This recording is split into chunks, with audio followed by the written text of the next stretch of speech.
Hello friends, જય હિન્દ જય ભારત સાથે સ્ટડી એજ્યુકેશન વિથ જીકે ચેનલમાં આપનું સ્વાગત છે.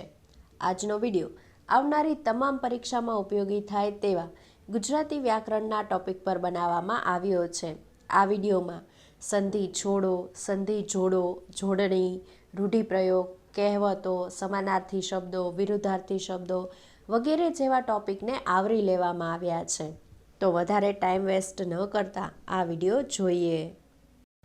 પહેલો પ્રશ્ન, સાચી જોડણી જણાવો.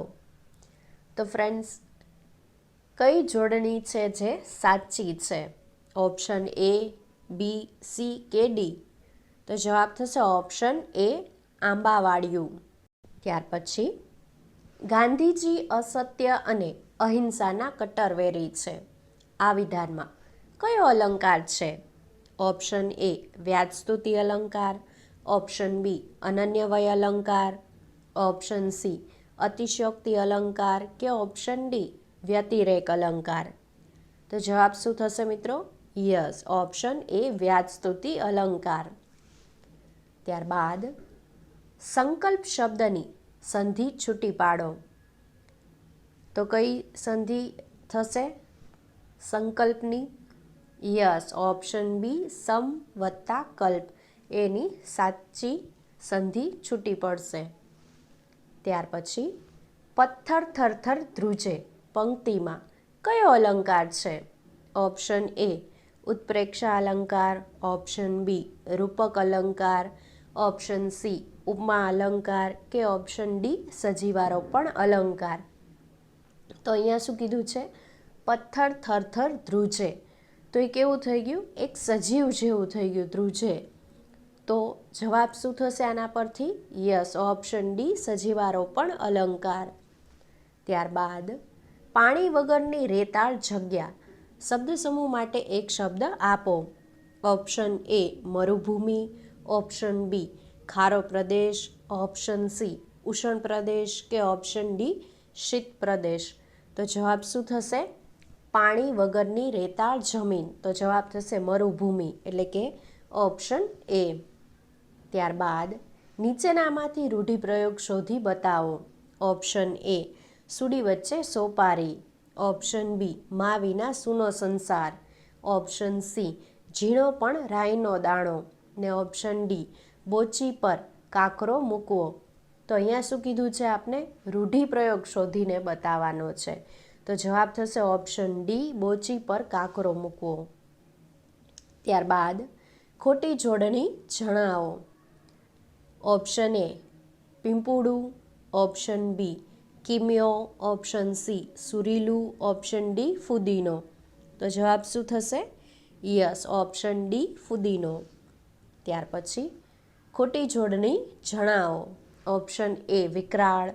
ઓપ્શન બી, ઉજાગરો. ઓપ્શન સી, બિલકુલ કે ઓપ્શન ડી, નિમણૂક? તો જવાબ શું થશે? યસ, ઓપ્શન બી, ઉજાગરો. ત્યારબાદ, ચતુર વત્તા પદી શબ્દની સંધિ જોડો. તો ચતુર વત્તા પદીની સંધિ કઈ થશે મિત્રો? યસ, ઓપ્શન સી, ચતુષ્પદી. ત્યાર પછી, તકસાધુ શબ્દનો સમાસ જણાવો. ઓપ્શન એ, મધ્યમપદ લોપી સમાસ. ઓપ્શન બી, અવ્યવીભાવ સમાસ. ઓપ્શન સી, ઉપપદ સમાસ કે ઓપ્શન ડી, બહુવ્રીહી સમાસ?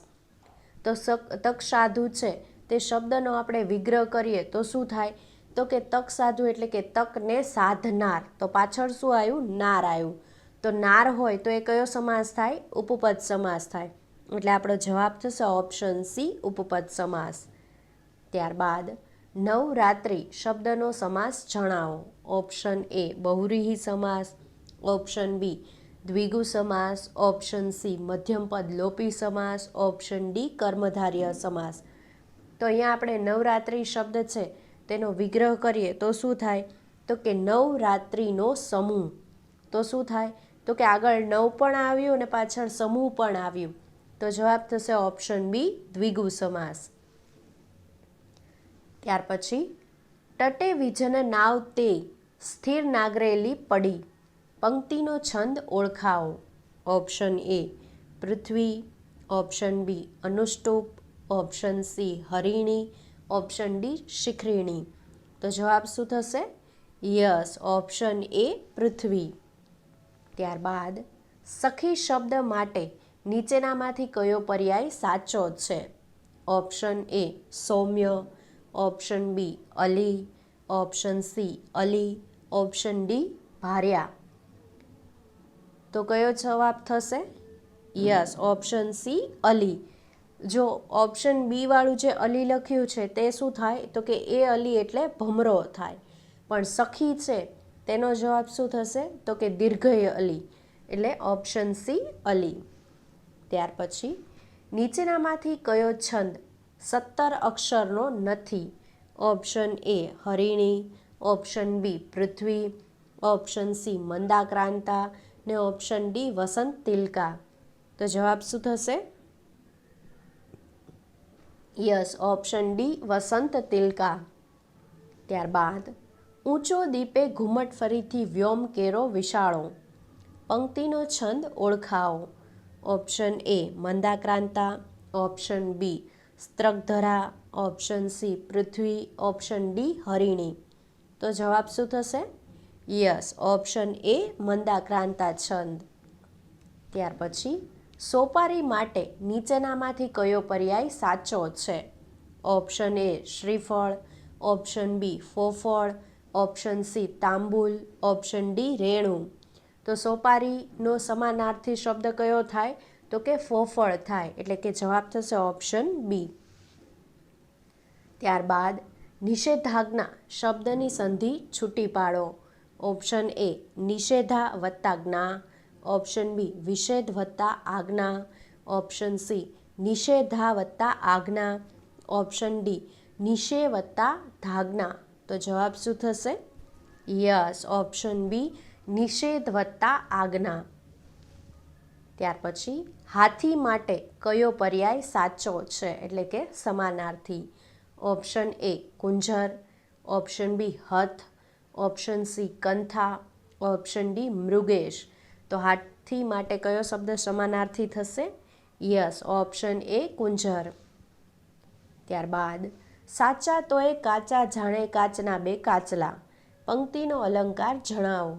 ઓપ્શન એ ઉત્પ્રેક્ષા અલંકાર, ઓપ્શન બી રૂપક અલંકાર, ઓપ્શન સી ઉપમા અલંકાર કે ઓપ્શન ડી વ્યતિરેક અલંકાર. તો અહીંયા શું કીધું છે? સાચા તોય કાચા બે જાણે કાચના બે કાચલા. તો જાણે રખે શકે હોય તો કયો અલંકાર થાય? તો કે ઉત્પ્રેક્ષા અલંકાર થાય. અને અહીંયા વાક્યમાં જાણે આપેલું છે, તો આપણો જવાબ શું થશે? ઉત્પ્રેક્ષા અલંકાર, એટલે કે ઓપ્શન એ. ત્યારબાદ વૃક્ષ શબ્દ માટે કયો પર્યાય સાચો છે? ઓપ્શન એ ધ્રુવા, ઓપ્શન બી રૂપક, ઓપ્શન સી રોમ, ઓપ્શન ડી દ્રુમ. તો જવાબ કયો થશે? યસ, વૃક્ષનો સમાનાર્થી શબ્દ થશે દ્રુમ, એટલે કે જવાબ થશે ઓપ્શન ડી. નેક્સ્ટ, ધ્રુતિ શબ્દનો પર્યાયવાચી જણાવો. ઓપ્શન એ વીજળી, ઓપ્શન બી નદી, ઓપ્શન સી હવા, ઓપ્શન ડી તેજ. તો ધ્રુતિ એટલે શું થાય? તેજ થાય, એટલે કે જવાબ થશે ઓપ્શન ડી. ત્યાર પછી વપુ શબ્દનો પર્યાયવાચી જણાવો. ઓપ્શન એ શરીર, ઓપ્શન બી માથું, ઓપ્શન સી હાથ, ઓપ્શન ડી પગ. તો વપુ એટલે શું થાય?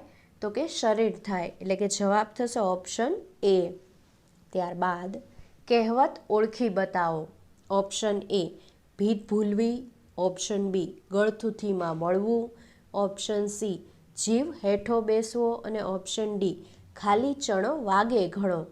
તો અહીંયા આપને શું પૂછ્યું છે? કહેવત કઈ છે તે પૂછ્યું છે. તો જવાબ થશે ઓપ્શન ડી ખાલી ચણો વાગે ઘણો. ત્યાર પછી રૂઢિપ્રયોગ ઓળખી બતાવો. ઓપ્શન એ ઝાઝા હાથ રણિયામણા, ઓપ્શન બી અધૂરો ઘડો છલકાય ઘણો, ઓપ્શન સી ઉતાવળે આંબા ન પાકે અને ઓપ્શન ડી હળવા ફૂલ થઈ જવું. તો આપને શું પૂછ્યું છે અહીંયા? રૂઢિપ્રયોગ કયો છે આ ચાર ઓપ્શનમાંથી? તો જવાબ થશે ઓપ્શન ડી હળવા ફૂલ થઈ જવું. ત્યાર પછી ધમાલ ન કરો જરાય નહીં નેન ભીના થશે. પંક્તિનો છંદ ઓળખાવો. ઓપ્શન એ હરિગીત, ઓપ્શન બી મનહર, ઓપ્શન સી મંદાક્રાંતા અને ઓપ્શન ડી પૃથ્વી. તો શું થશે જવાબ? યસ, ઓપ્શન ડી પૃથ્વી. ત્યારબાદ જે પોસતું તે મારતું, શું એ નથી ક્રમ કુદરતી? પંક્તિનો છંદ ઓળખાવો. ઓપ્શન એ હરિગીત, ઓપ્શન બી ઝૂલણા, ઓપ્શન સી દોહરો, ઓપ્શન ડી સરવૈયા. તો જવાબ શું થશે? યસ, ઓપ્શન એ હરિગીત. ત્યાર પછી ચોપાઈ છંદમાં કેટલી માત્રા હોય છે? Option A 15, option B 16, option C 14, option D 13. તો જવાબ શું થશે? ચોપાઈ છંદમાં કેટલી માત્રા હોય છે? 15, એટલે જવાબ થશે ઓપ્શન એ. ત્યારબાદ અનુષ્ટુપ છંદમાં કેટલા ચરણ હોય છે? Option A 8, option B 4, option C 3, option D 2. તો કેટલા હોય છે? Yes, option B 4. તો કેટલા હોય છે? અનુષ્ટુપ છંદમાં 4 ચરણ હોય છે. ત્યાર પછી મનહર છંદની બંને પંક્તિ મળીને કેટલા અક્ષર હોય છે? Option A 30, option B 32, option C 33 કે ઓપ્શન ડી 31. તો જવાબ શું થશે? Yes, option D 31. ત્યારબાદ ભૂરું છે નભ સ્વચ્છ સ્વચ્છ દિસતી એક નથી વાદળી. પંક્તિનો છંદ જણાવો.